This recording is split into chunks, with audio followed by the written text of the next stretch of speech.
तो देखो बेटा,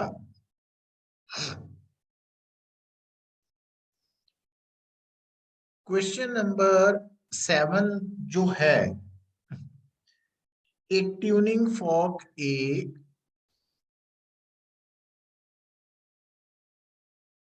produces 4 beats with tuning fork B.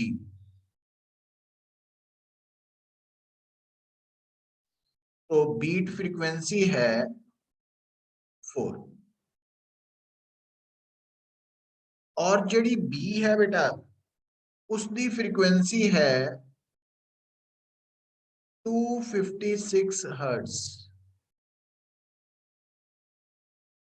when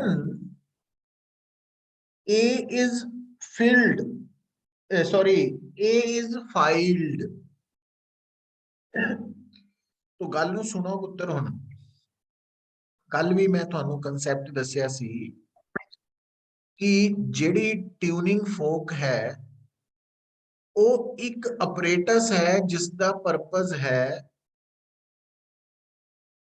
single frequency the wave पैदा करनी।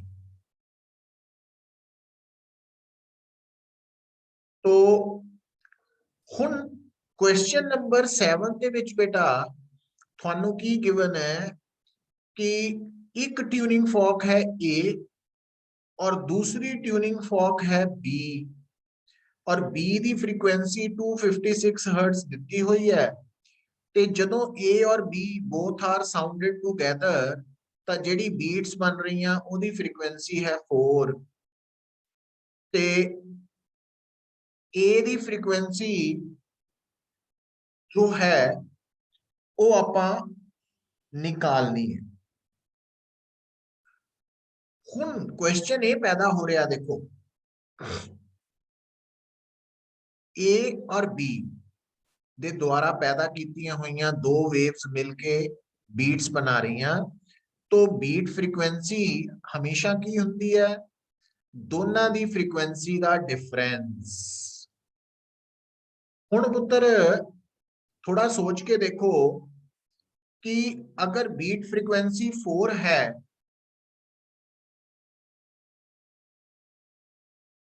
तो अगर बीट फ्रीक्वेंसी 4 है तो न्यू2 दी वैल्यू अगर 256 है तो न्यू1 दी वैल्यू कितनी हो सकती है?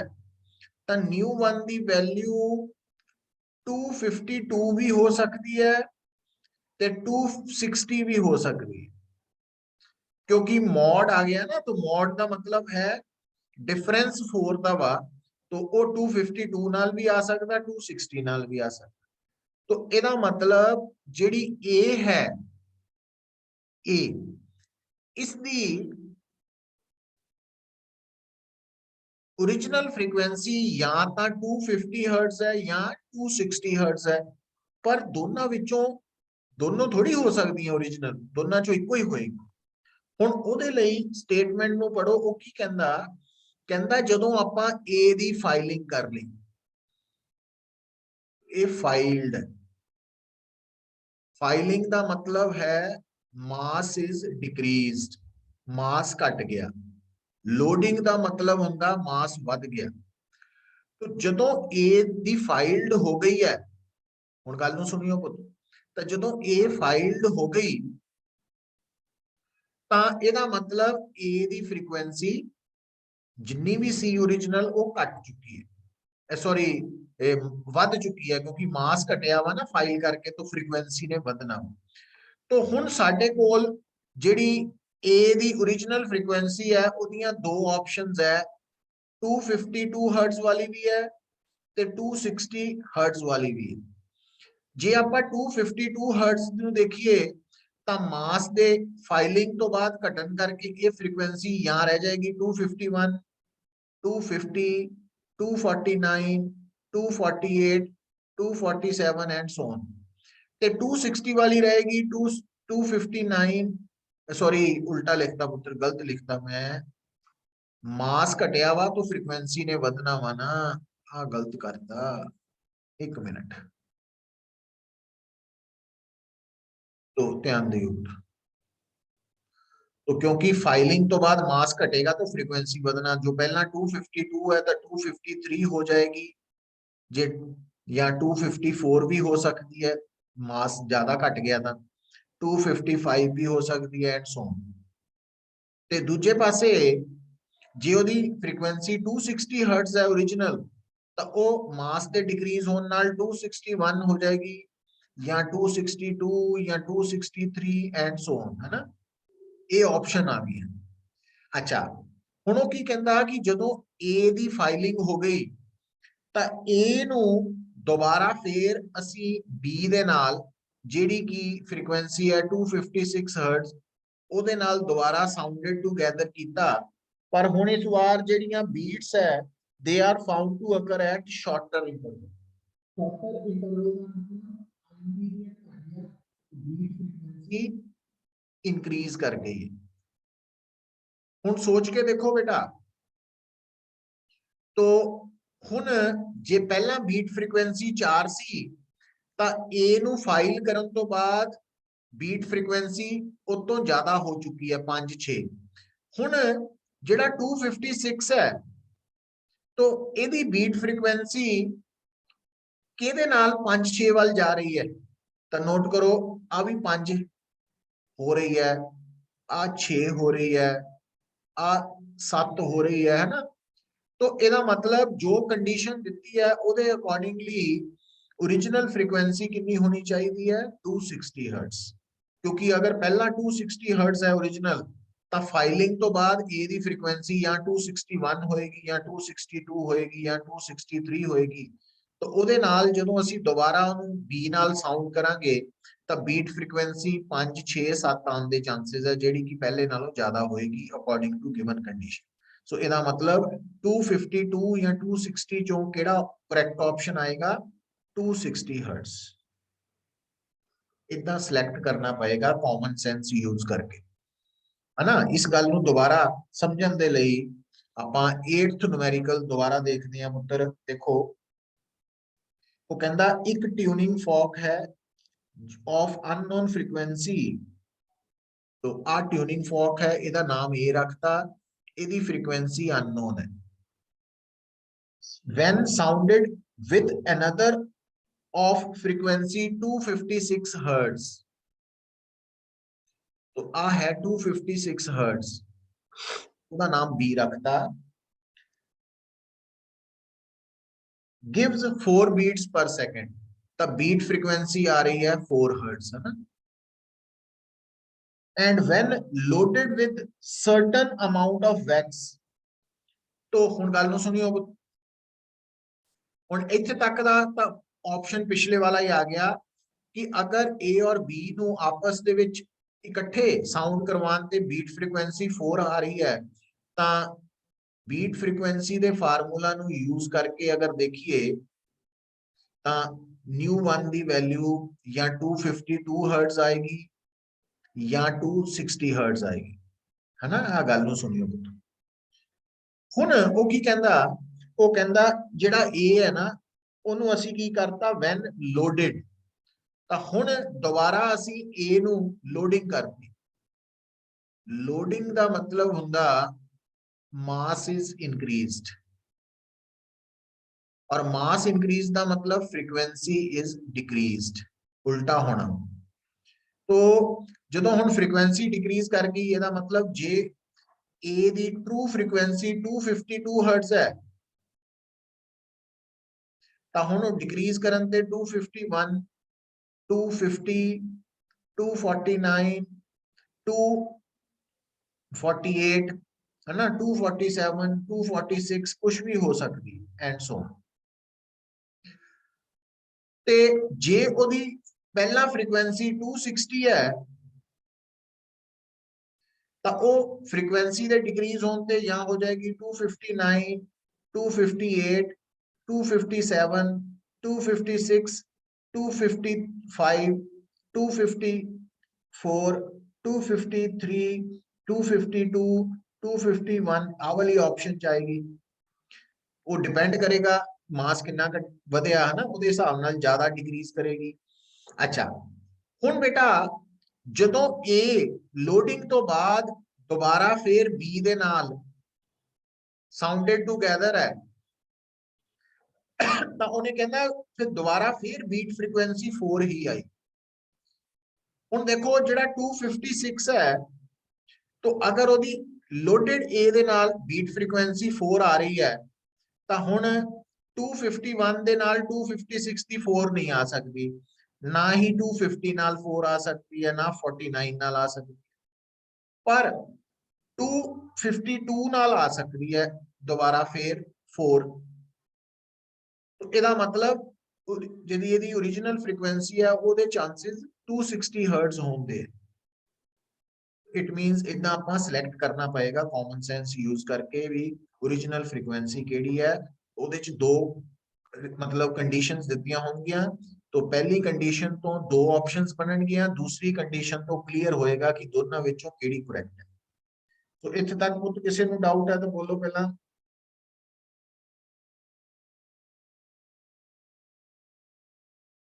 क्लियर है?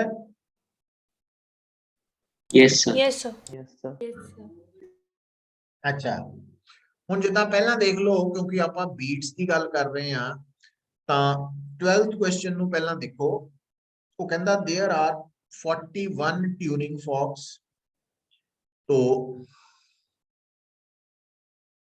आ 41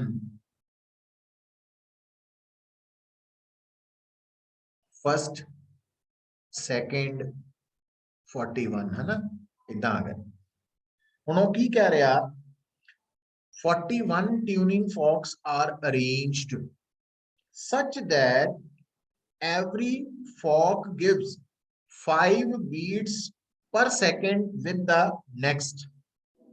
ਉਹਦਾ मतलब अगर पहले दी फ्रीक्वेंसी न्यू है तो पहले ने दूजे नाल अगर 5 बीट्स बनाइया तो दूजे दी फ्रीक्वेंसी न्यू प्लस 5 होएगी ते तीजे दी फ्रीक्वेंसी न्यू क्योंकि दूजे ने तीजे नाल भी बीट्स 5 दियां दसनियां तो ओदी फ्रीक्वेंसी न्यू प्लस 10 होएगी।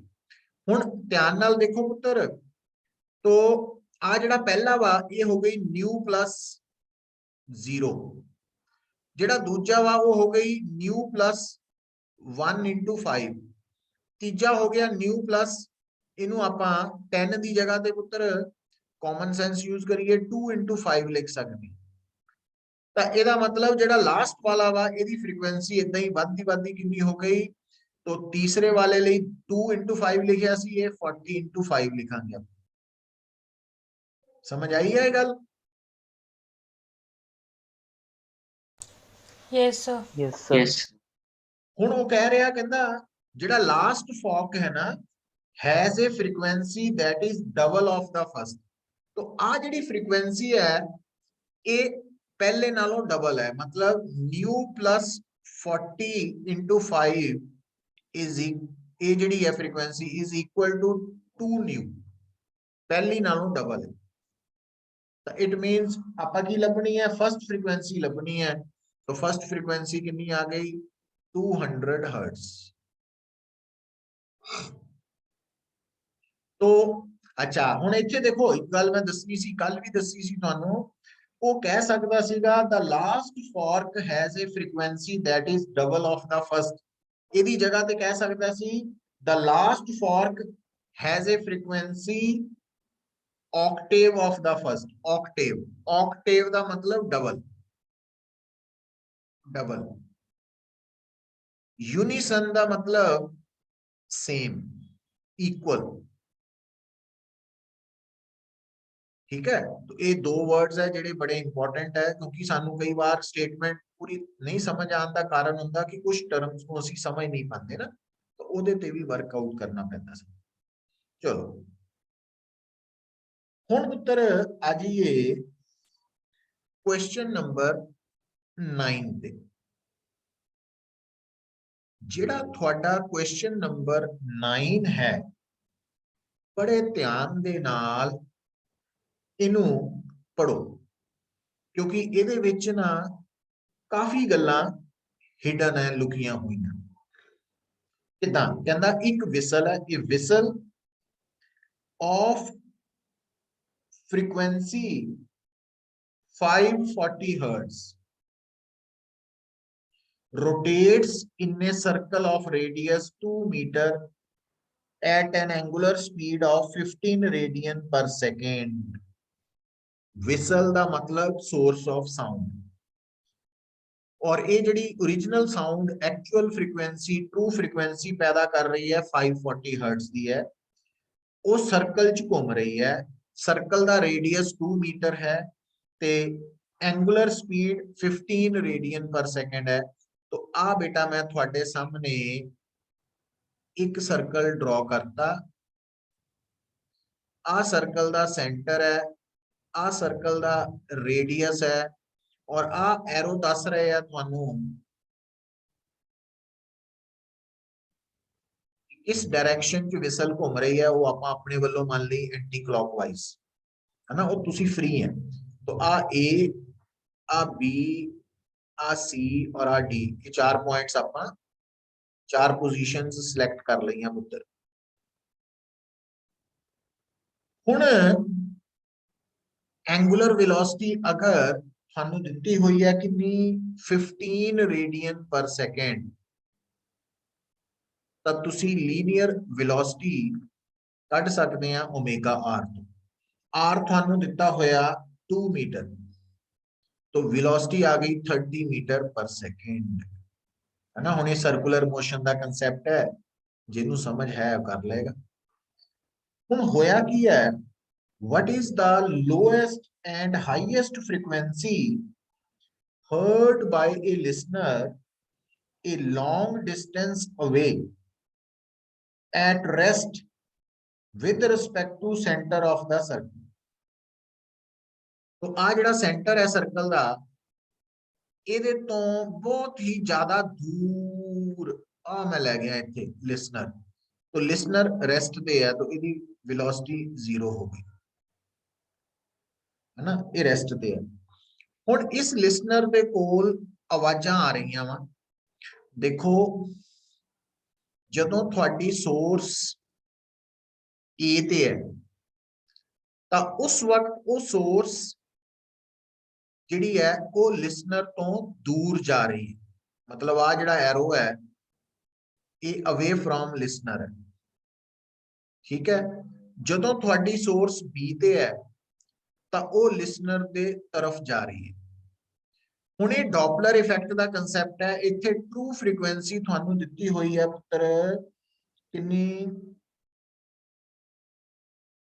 540 हर्ट्ज, ते आपां एपरेंट फ्रीक्वेंसी कढनी है किहदे बराबर हुंदी है, और इत्थे मीडियम क्योंकि रेस्ट पे है इस करके असीं इत्थे V minus VL over V minus VS, यही हुंदा फार्मूला। Yes sir. चेक करो है ना। Yes, अच्छा हुण आ बेटा सोर्स है, जिहड़ी विसल है ना सोर्स है, तो थानू दसिया होया सोर्स टू लिसनर की तरफ डायरेक्शन नू की लेना तुसी पॉजिटिव। तो एट पॉइंट ए जदों थोड़ा सोर्स ए पॉइंट ते है तो उस वक्त source the velocity positive direction they opposite है, ते VL तो 0 है ही, तो VS की वैल्यू कितनी है -30 मीटर पर सेकेंड, क्योंकि जिहड़ा आपां V कटिया ना ओमेगा आर तो ये VS है बेसिकली, ये विसल दी वेलोसिटी कड्डी है सोर्स दी। तो एट पॉइंट ए जदों आपां VS की वैल्यू -30 मीटर लवांगे, VL तो है ही 0, ते जिहड़ा V है स्पीड ऑफ साउंड वो तुहानू कितनी दित्ती हुई है उसने 330 मीटर पर सेकेंड। तां इहदा मतलब ए पॉइंट ते फ्रीक्वेंसी वाला कंसेप्ट आ जाएगा 540 330 माइनस 0 ओवर 330 प्लस 30 बन जाएगा। ते जदों पॉइंट बी दी गल आनी है पुत्र, तो बी पॉइंट ते थोड़ी जिहड़ी सोर्स है वो लिसनर दी तरफ जा रही है, मतलब पॉजिटिव डायरेक्शन। ਤਾਂ ਇਹੀ ਸੇਮ ਫਾਰਮੂਲਾ ਦੇ ਵਿੱਚ ਤੁਸੀਂ ਕੀ ਲੈਣਾ, VS ਦੀ ਵੈਲਿਊ +30, BL ਤਾਂ ਹੈ ਹੀ 0, ਤਾਂ ਨਿਊ B ਆ ਜਾਣੀ ਹੈ 540, 330 minus 0 over,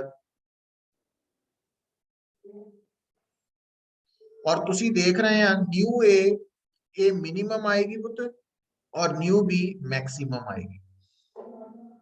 अच्छा, और एक गल होर मजेदार सुन लो, इंटरेस्टिंग गल, वो की है पुत्र कि जदों थोड़ी सोर्स विसल C पॉइंट ते है या D पॉइंट ते है, ये गल भुलियो ना, ਜਦੋਂ ਤੁਹਾਡੀ ਸੋਰਸ C ਪੁਆਇੰਟ ਤੇ ਹੈ ਜਾਂ D ਪੁਆਇੰਟ ਤੇ ਹੈ ਡਾਇਗਰਾਮ ਦੇ ਅਕੋਰਡਿੰਗਲੀ, ਤਾਂ C ਜਾਂ D ਪੁਆਇੰਟ ਨੂੰ ਲਿਸਨਰ ਨਾਲ ਜੋੜ ਲਓ, ਜੋੜ ਲਿਆ ਤਾਂ ਤੁਸੀਂ ਦੇਖੋ C ਜਾਂ D ਪੁਆਇੰਟ ਤੇ ਜਿਹੜੀ ਸੋਰਸ ਦੀ ਵੈਲੋਸਿਟੀ ਹੈ ਉਹ ਸੋਰਸ ਉਸ ਵਕਤ ਸੋਰਸ ਔਰ ਲਿਸਨਰ ਨੂੰ ਜੋੜਨ ਵਾਲੀ ਲਾਈਨ ਦੇ ਪਰਪੈਂਡੀਕੁਲਰ ਹੈ।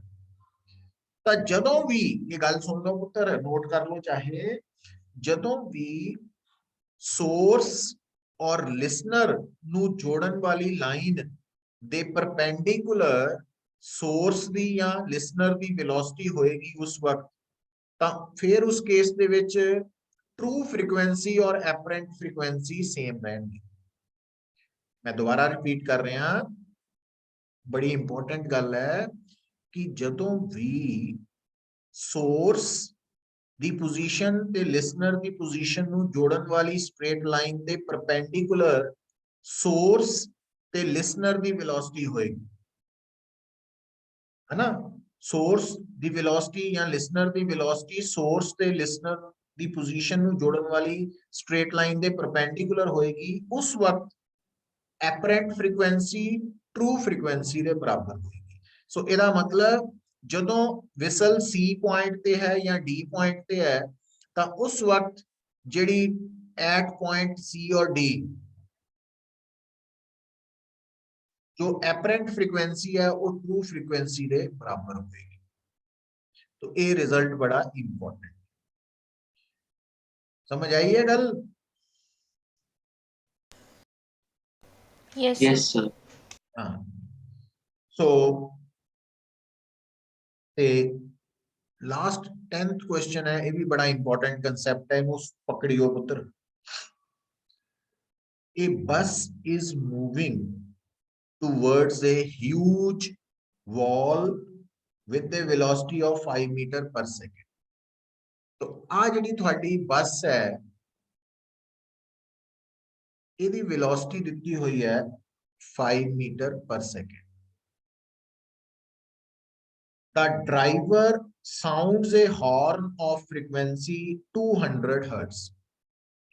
तो ट्रू फ्रीक्वेंसी आ गई साउंड दी 200 हर्ट्ज और आ है वॉल। हुण पुत्र what is the frequency of the beats heard by passenger. जेड़ा पैसेंजर है बस दे अंदर बैठा या ड्राइवर है उसनू जेड़ियां बीट्स सुनाई दे रही उन्हां दी फ्रीक्वेंसी दसनी है। If the speed of sound in air is, तो v स्पीड ऑफ साउंड की वैल्यू 342 मीटर पर सेकंड दी होगी। तो बड़ा इंपॉर्टेंट कंसेप्ट है पुत्र। देखो सोचिए, मान लो तुसी अपनी कार दे विच बैठे हैं, कार चल रही है, ठीक है, तो जदों तुसी हॉर्न करते हैं ना, तो एक थानू उस हॉर्न की आवाज डायरेक्टली तुहाडे कन्नां च पै रही है। तो हुण इस डायग्राम दे विच की हो रहा कि आ जिहड़ा इत्थे मैं H लिखिया हॉर्न है, हॉर्न तो पैदा हुई साउंड वेव एक तां डायरेक्टली पैसेंजर कोल पहुंच रही है, दूजा पता की हो रहा कि हॉर्न तो पैदा हुई आवाज पहला गई दीवार वल, गई तो वो चारों पासे ही है, बट दीवार वल गई हुई आवाज ने दीवार नाल टकरा के फिर वापस पैसेंजर कोल पहुंचना। मतलब पैसेंजर दे कोल दो आवाज़ां आ रही, तो जेड़ी पैसेंजर कोल आवाज सीधी हॉर्न तो आ रही है ना, अपनी कार या बस के हॉर्न तो आ रही है, ਉਹਦੀ ਫ੍ਰੀਕੁਐਂਸੀ ਤਾਂ ਹੈ 200 ਹਰਟਜ਼, ਪਰ ਜਿਹੜੀ ਆਵਾਜ਼ ਦੀਵਾਰ ਦੇ ਨਾਲ ਟਕਰਾ ਕੇ ਵਾਪਸ ਆ ਰਹੀ ਹੈ ਉਹਦੀ ਫ੍ਰੀਕੁਐਂਸੀ ਹੈ ਨਿਊ, ਅਲੱਗ। तो जिस करके पैसेंजर ਨੂੰ ਜਿਹੜੀ ਬੀਟਸ ਸੁਣਾਈ ਦੇਗੀ ਉਹ ਬੀਟ ਫ੍ਰੀਕੁਐਂਸੀ ਕਿੰਨੀ ਹੋਏਗੀ?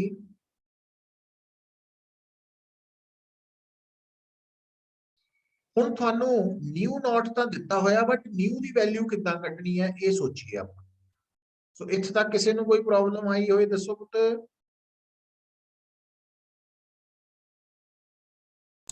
No sir. No sir.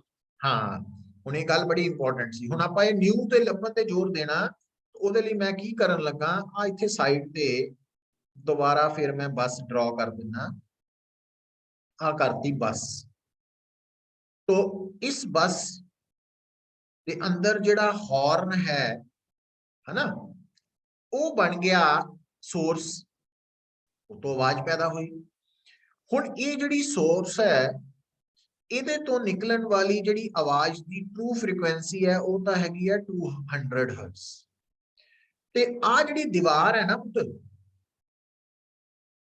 ये इहनूं मैं दो स्टेप च वंड के दसन लगा। ये जिहड़ी दीवार है ये जिहड़ी साउंड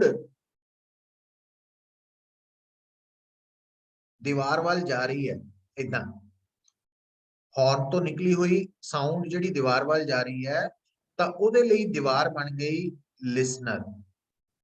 पर किहड़ा लिसनर? रेस्ट वाला। थोड़ा ध्यान दिओ, पहले स्टेप दे विच जिहड़ी बस दे हॉर्न तो निकली हुई आवाज है उहदे लई बस बन गई सोर्स, और जिहड़ी आवाज है वो जदों दीवार वाल जा रही है तो दीवार को असीं मनना लिसनर वांग, और लिसनर रेस्ट पे है। ते जिहड़ी सोर्स है उहदी वेलोसिटी कितनी दित्ती हुई है बेटा सानू? 5 मीटर पर सेकंड, और सोर्स तो लिसनर वाली डायरेक्शन नूं असीं लैंदे आ पॉजिटिव। ते डॉपलर इफेक्ट दा फार्मूला है कि nu is equal to nu naught V minus VL over V minus VS, इतना लिखते हैं ना आप। हुण बेटा इत्थे आपां मान लैंदे आ कि जिहड़ी हॉर्न तो ओरिजिनल साउंड पैदा हुई उहदी फ्रीक्वेंसी तां न्यू नॉट है, पर जिहड़ी वेव दीवार वाल पहुंची, दीवार कोल पहुंची, उहदी फ्रीक्वेंसी मैं मान लैना वा न्यू डैश, है ना। तो न्यू डैश की वैल्यू कितना कटांगे आपां? न्यू नॉट V की वैल्यू थानू दित्ती हुई है 342, VL 0 है, V की वैल्यू दित्ती हुई है 342, जिहड़ा VS है उहदी डायरेक्शन साउंड दी पॉजिटिव वाल नूं लई है प्लस, तो -5 है ना, तो आ गई। और न्यू नॉट की वैल्यू 200 हर्ट्ज है, बाद च पुट करते हैं। तो आ वाली जिहड़ी मतलब दीवार कोल जिहड़ी वेव पहुंचेगी उहदी फ्रीक्वेंसी न्यू नॉट नहीं न्यू डैश होएगी, और उहदी वैल्यू आपां इक्वेशन नंबर 1 तो कट सकते हैं। अच्छा, हुण दोबारा फिर मैं डायग्राम बना रहा, आ है तुहाडी बस। हुण बस दे अंदर जिहड़ा तुहाडा पैसेंजर है ना, तो एक तां तुहानू मैं शुरू च दस्सिया कि पैसेंजर कोल डायरैक्टली वो साउंड आ रही है जिहड़ी हॉर्न तो सीधी पैसेंजर को पहुंची, वो तो गल खत्म हो गई, ओदी फ्रीक्वेंसी तो पैसेंजर नूं 200 हर्ट्ज सुनाई देगी। पर जिहड़ी आवाज दीवार वाल गई सी, है ना, तो दीवार कोल जिहड़ी आवाज पहुंची सी तो ओदी फ्रीक्वेंसी आपां कितनी कड्ढी सी? New dash. हुण यह आवाज जदों दीवार नाल टकरा के वापस आएगी तो हुण बेटा तुहाडी ये दीवार बन गई सोर्स की तरह। तो पहले स्टेप च सी लिसनर की तरह, दूजे स्टेप च क्योंकि वो दीवार पैसेंजर वाल नूं आवाज भेज रही है टकरा के, वो बन गई सोर्स की तरह। तो इहदा मतलब हुण जदों ये आवाज जा रही है पैसेंजर वाल नूं दीवार नाल टकरा के, तो आफ्टर रिफ्लैक्शन दीवार हो गई सोर्स की तरह, तो VS हो गया 0। आ जिहड़ी न्यू डैश है ये पता की हो गई? ये न्यू डैश हो गई एक तरह की ओरिजिनल फ्रीक्वेंसी के बराबर। ਸੈਕੰਡ ਸਟੈਪ ਲਈ। ਤੇ ਜਦੋਂ ਇਹ ਆਵਾਜ਼ ਹੁਣ ਆ ਤੁਹਾਡਾ ਪੈਸੇਂਜਰ ਲਿਸਨਰ ਹੈ ਇਸ ਵਕਤ, ਔਰ ਉਹਦੀ ਵੈਲੋਸਿਟੀ ਕਿੰਨੀ ਹੈ, तो बस वाली है, तो बस तो दीवार वाल जा रही है, तो VL ਦੀ वैल्यू हो गई 5 मीटर पर सेकंड। पर हुण इस केस च पुत्र देखो, हुण ਤੁਹਾਡੀ सोर्स राइट वाल है, लिसनर लेफ्ट वाल है, तो सोर्स टू लिसनर वाली डायरेक्शन पॉजिटिव है, तो VL ਦੀ डायरेक्शन पॉजिटिव तो उल्ट हो गई, तो ਇਹਨੂੰ माइनस लेना। हुण ਆਪਾਂ इस फार्मूला ਦੇ ਵਿੱਚ ਜਦੋਂ वैल्यू पुट करांगे ਤਾਂ न्यू आ जाएगा, न्यू नॉट की जगह आ गई न्यू डैश, V की जगह आ गया 340, VL जेड़ा वा वो है माइनस, तो प्लस 5 हो गया बते, और VS 0 होने करके 340 माइनस 0 हो गया। हुण आ जेड़ा न्यू डैश है इत्थे पुट कर दांगे असीं, तां न्यू हो गया न्यू नॉट 342 ओवर 342 माइनस 5 है ना, ये न्यू डैश की वैल्यू आ गई, और ਉਹਦੇ ਨਾਲ आ गई 342 प्लस 5 ओवर 342, आ तो कट्टे गए पुत्र। सो इसका मतलब न्यू की वैल्यू आ गई न्यू 200, और आ ऊपर आ गया 347, नीचे आ गया 337 है ना, तो आ फ्रीक्वेंसी आ गई। सो आ वैल्यू इत्थे पुट करके ते बीट फ्रीक्वेंसी आ जाएगी। सो कहने का मतलब ये पुत्र कि एड़ा प्रॉब्लम है, इनू समझना थोड़े लिए बड़ी जरूरी है, खास करके जेडे कहते भी असी IIT की तैयारी करनी है ना, उन्होंने कितना स्प्लिट किया की किया उहदे बारे गल करते हैं, मतलब कंपटीशन लिए एक इंपॉर्टेंट कंसैप्ट भी है। तो ये गल समझ आई है? Yes, sir.